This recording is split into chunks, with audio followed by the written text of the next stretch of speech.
Hi. இன்னைக்கு நம்மளோட ஃபேமிலில இருக்கவங்க யாருக்கெல்லாம் விஷ் பண்ண சொல்லியிருக்காங்கன்னு வாங்க பார்க்கலாம். ஃபர்ஸ்ட் ஹர்ஷாவர்தன் அப்படின்றவருக்கு பர்த்டே அப்படின்னு சொல்லிட்டு அவங்களோட அம்மா விஷ் பண்ண சொல்லியிருக்காங்க. Happy birthday Harshavardhan. நீங்க எப்பவுமே ரொம்ப ஹாப்பியா இருக்கணும். அடுத்தது வினோ அப்படின்றவங்களுக்கு பர்த்டே அப்படின்னு சொல்லிட்டு அவங்களோட சிஸ்டர் வந்து விஷ் பண்ண சொல்லியிருக்காங்க. Happy birthday Vino. நீங்களும் எப்பவுமே ரொம்ப ஹாப்பியா இருக்கணும். ஆனந்த் அப்படின்றவருக்கு வந்து பர்த்டே. ஜெயலட்சுமி சிஸ்டர் வந்து என்னோட தங்கச்சி வீட்டுக்காரருக்கு பர்த்டே விஷ் பண்ணுங்கன்னு சொல்லி விஷ் பண்ண சொல்லியிருக்காங்க.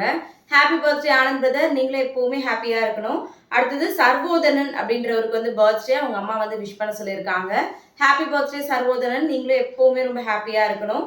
அடுத்தது வினோத் தேவி. 2 பேருக்கும் வெட்டிங் ஆனிவர்சரின்னு சொல்லிட்டு அவங்களோட ஃபேமிலியில இருக்கவங்க அம்மா விஜயா, சிஸ்டர் சசிகலா எல்லாருமே வந்து விஷ் பண்ண சொல்லியிருக்காங்க. Happy anniversary brother and sister. நீங்களும் எப்பவுமே ரொம்ப ஹாப்பியா இருக்கணும். அடுத்தது அனிதா ஜெகநாதன். 2 பேருக்கும் வெட்டிங் ஆனிவர்சரி அப்படின்னு சொல்லி விஷ் பண்ண சொல்லியிருக்காங்க. Happy anniversary brother and sister. நீங்களும் எப்பவுமே ரொம்ப ஹாப்பியா இருக்கணும். அடுத்தது திலகா அப்படின்ற ஐடியில இருந்து அவங்களுக்கு 10th வெட்டிங் ஆனிவர்சரி அப்படின்னு சொல்லி விஷ் பண்ண சொல்லியிருக்காங்க. பேர் என்ன அப்படின்னு சொல்லி மென்ஷன் பண்ணல. Happy anniversary brother and sister. நீங்களும் எப்பவுமே ரொம்ப ஹாப்பியா இருக்கணும். இன்னைக்கு பர்த்டே வெட்டிங் டே செலிப்ரேட் பண்ற எல்லாருமே ஹாப்பியா இருக்கணும் அப்படின்னு எல்லாருக்காகவும் ப்ரே பண்ணிக்கலாம். அப்படியே நாளைக்கு வாழ்த்துக்கள் பதிவில் பார்க்கலாம். தேங்க்யூ.